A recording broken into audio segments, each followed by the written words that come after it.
Listen closely, brothers, for my life's breath is all but spent. There shall come a time far from now when our chapter itself is dying, even as I am now dying. Then, my children, I shall listen for your call from whatever realms of death hold me. And come I shall, no matter what laws of life or death forbid. At the end I will be there, for the final battle, for the wolf time.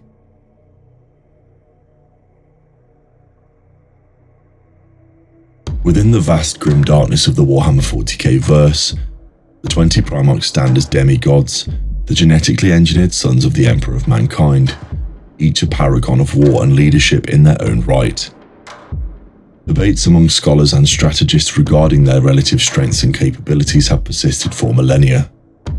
While some brother Primarchs were renowned for their strategic genius, others for psychic might, and still others for technical mastery, the argument for Leman Russ, the Primarch of the Space Wolves, being among, if not the strongest of his brethren, stems from a confluence of brutal physicality, unparalleled ferocity, unique resistance, and a singular unwavering purpose instilled by the Emperor himself.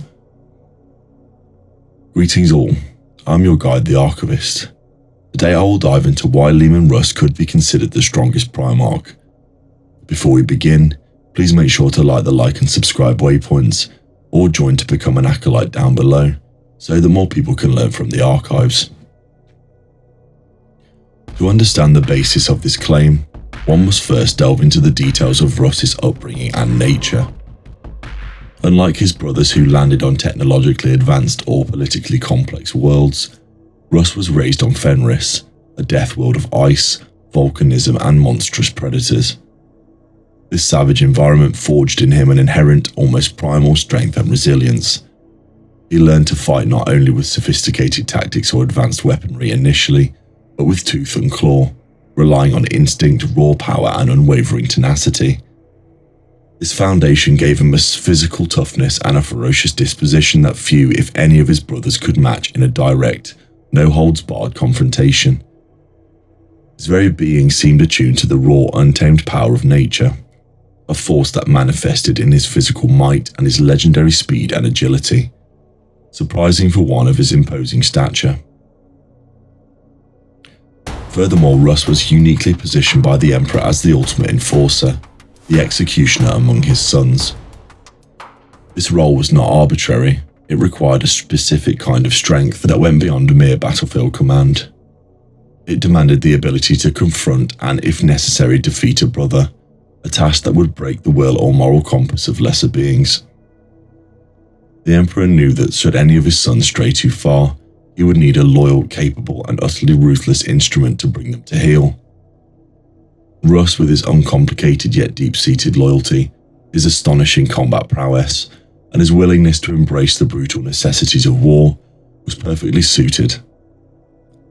This designation itself is a testament to the Emperor's assessment of Russ's formidable capabilities and the trust placed in his strength of will as much as strength of arm. Examining the details of his combat record provides further evidence. Russ was a whirlwind of destruction on the battlefield, leading his Space Wolves in ferocious assaults that often broke enemy lines through sheer overwhelming force.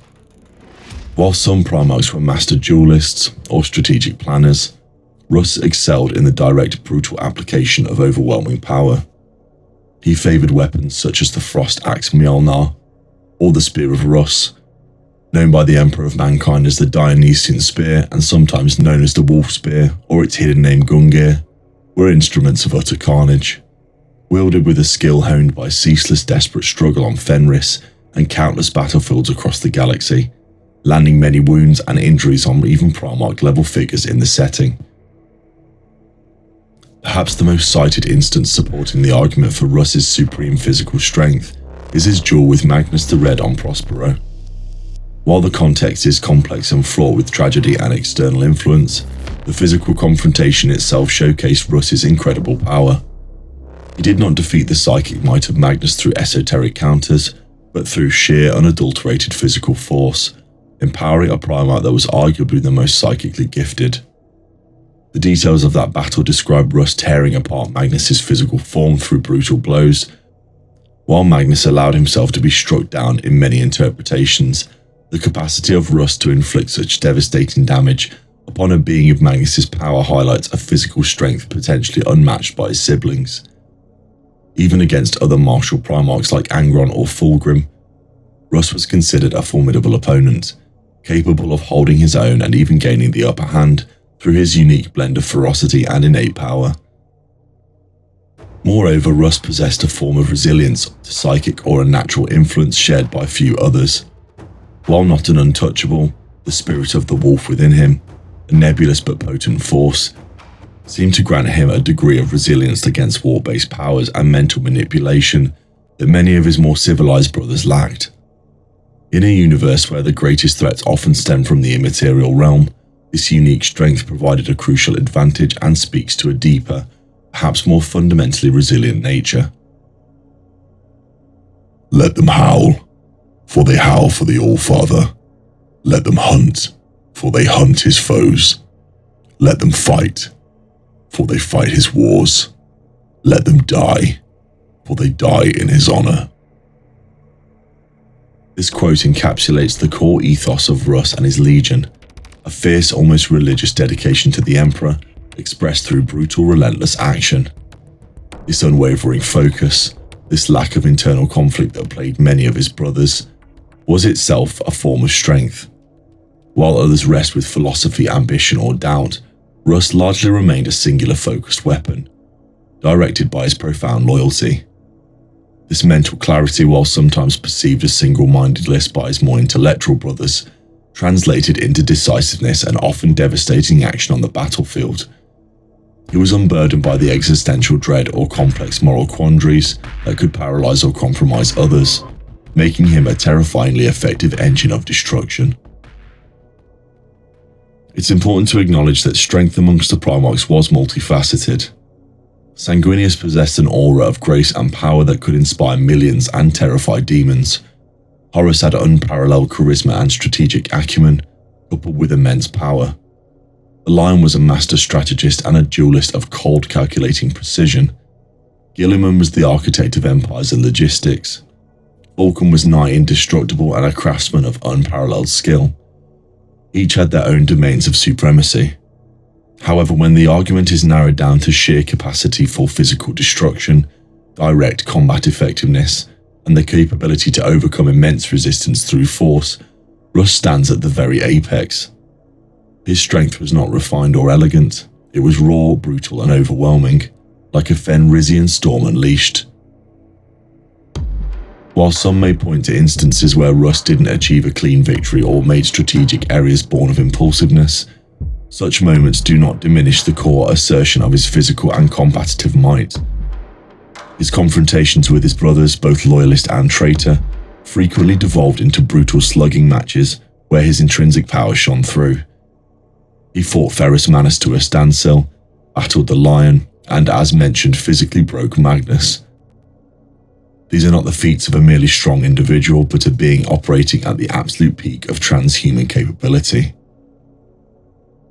Ultimately, claiming any single Primarch was definitively the strongest is challenging, given their diverse natures and varying contexts of their conflicts. However, by examining the details of Leman Russ's genetic makeup, his formative environment, his designated role, his combat record, and his unique nature of power and resilience, a compelling case can be made. His strength was not just physical, it was a synthesis of primal ferocity, unbreakable resilience, single-minded loyalty, and a unique resistance to unnatural forces. He was the Emperor's wolf, unleashed upon the galaxy, undeniable power that arguably positioned him as the most physically formidable and certainly one of the most dangerous of his remarkable brethren in a direct confrontation. While others built empires or mastered the warp, Leman Russ mastered the art of overwhelming force, making him a prime candidate in the enduring debate for the strongest son of the Emperor. And so I've now covered the content for this video, but if there's anything that has been missed, please share them in the comments down below.